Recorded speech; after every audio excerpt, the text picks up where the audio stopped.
Take 1432nd. Welcome back, folks. Doggone it, my blushing bride bought me a camcorder, an early Father's Day present.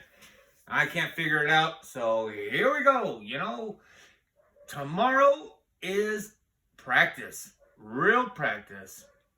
If you like to watch podcasts like I do, all we've been hearing is, okay, the pads have been off and don't expect anything because nothing's really happening. It's footwork but now the pads are on, right?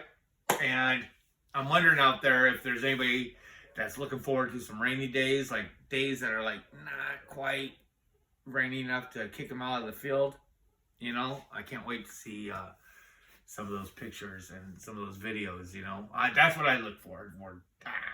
That would be a great, another just cherry on the top.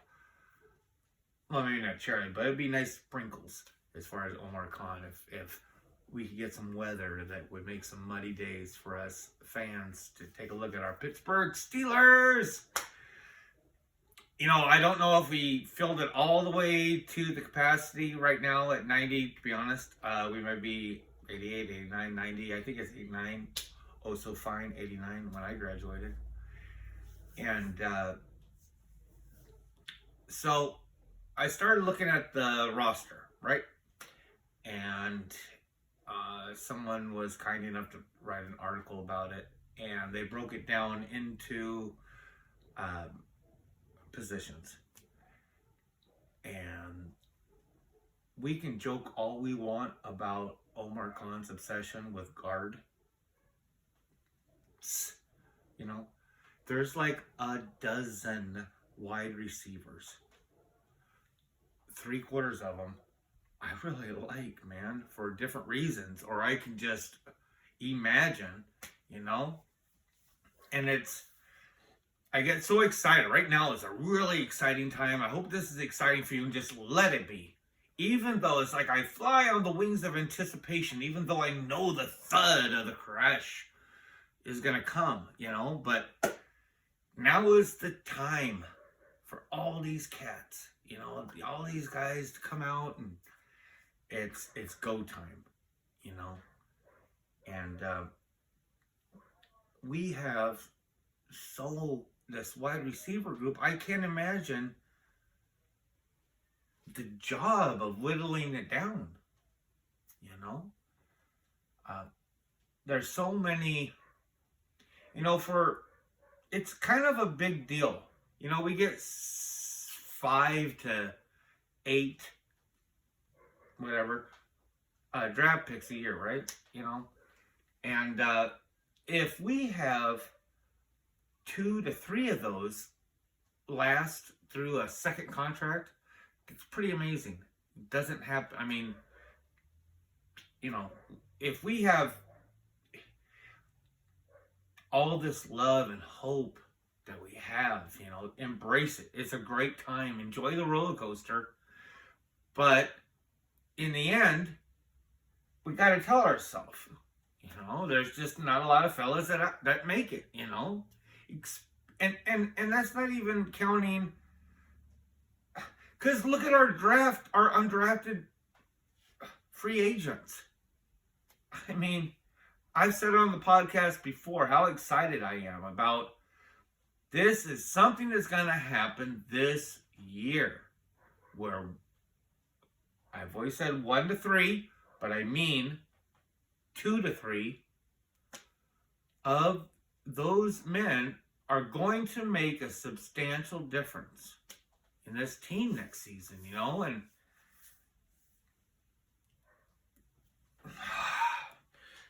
you know, throw those dice.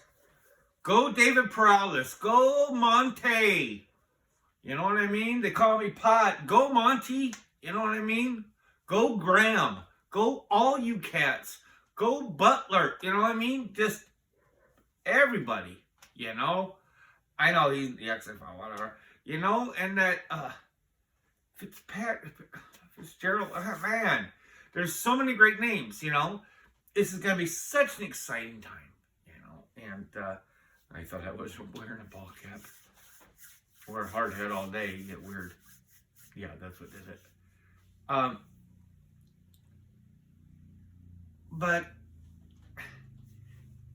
you know, it's this process that I imagine that the Steelers team, um, you know, Andy Weidel and Tomlin and the Rooneys and Khan and you know, these decisions, Grady, you know, and Sullivan and just all these Curry.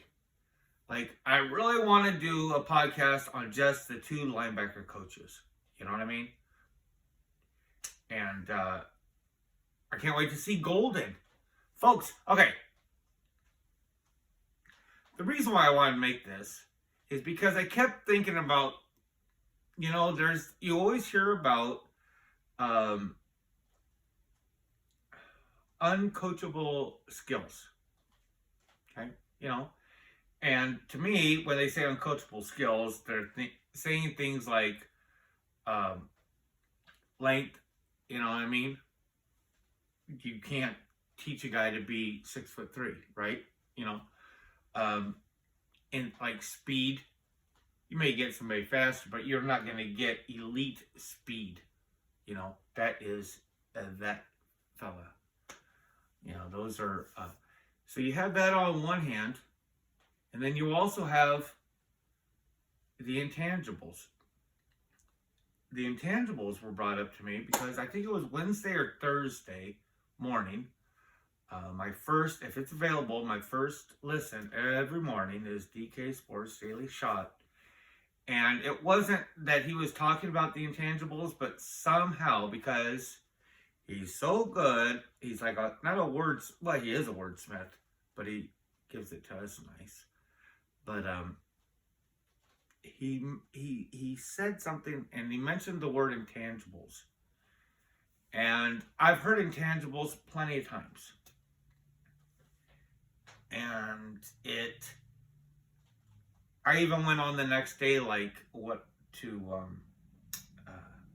know, the Ramon Foster show.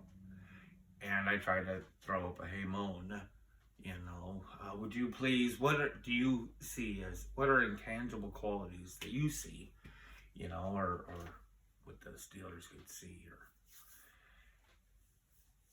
and it wasn't answered. That's fine. I mean, I don't expect, you know, they got 500 motherfuckers on that thing, you know what I mean? And more power to them, you know what I mean? They got some of the great, I mean, I should just write shows on the questions that some of these kids ask.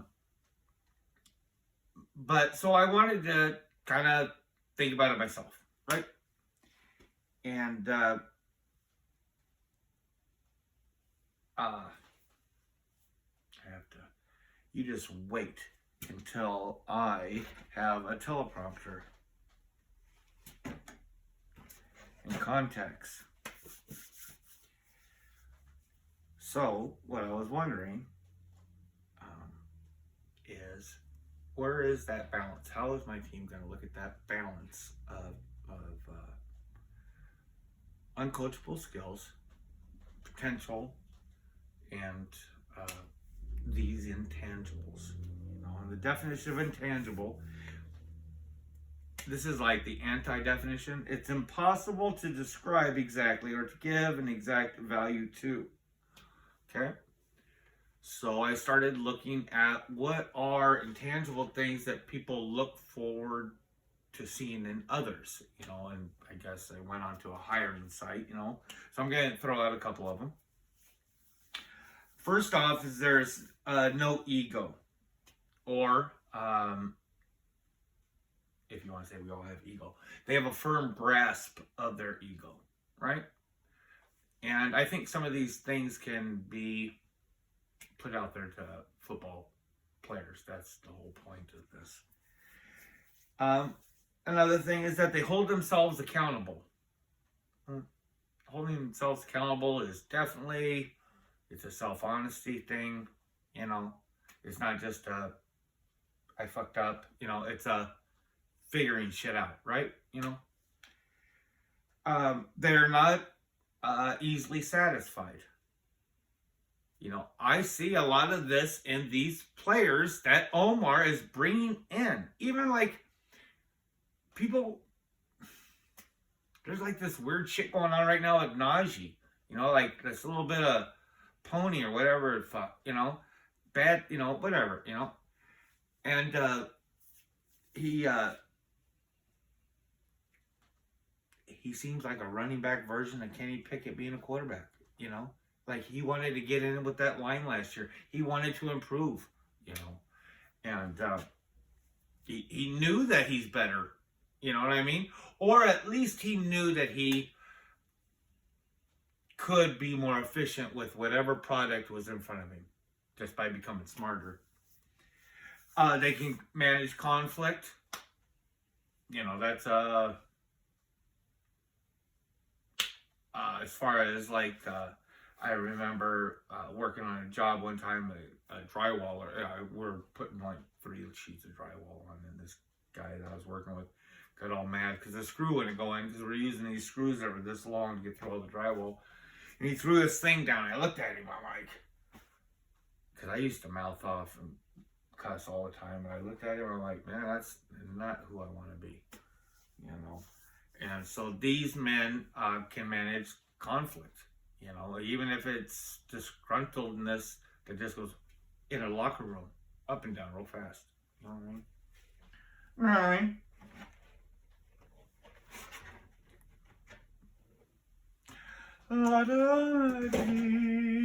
This is where I think it's cool. And if you're listening this long, bonus. If you like what you hear, please press like for me. If you want to hear more, please press subscribe for you.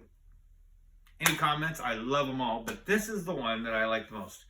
And if you're wanting to know the deep, how this particular was picked out, this was for like veterinarian recruitment. So it's really on the dot. They do not let fear rule their decisions.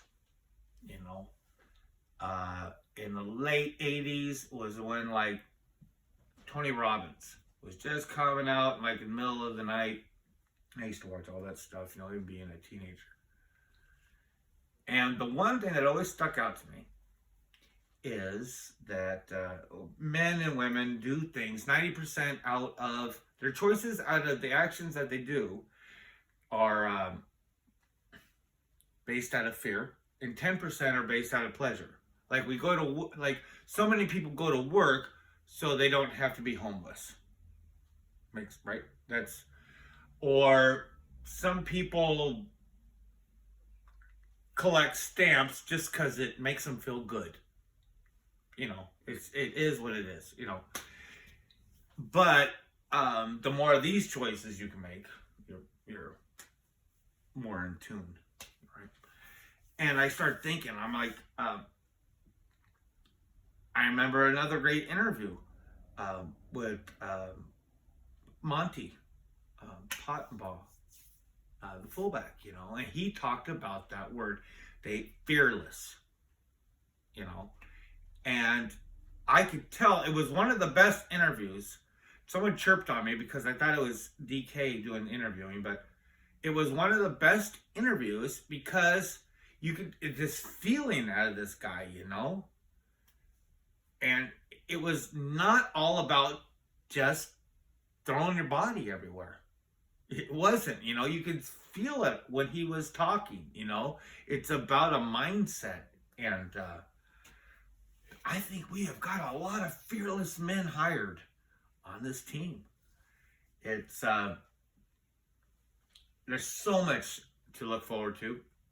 And like I said, tomorrow will be real practice with pads. If you would do me a big favor and please press please press a comment. Give me some comments, please. And I will try my best to make the podcast better than this one. AMF.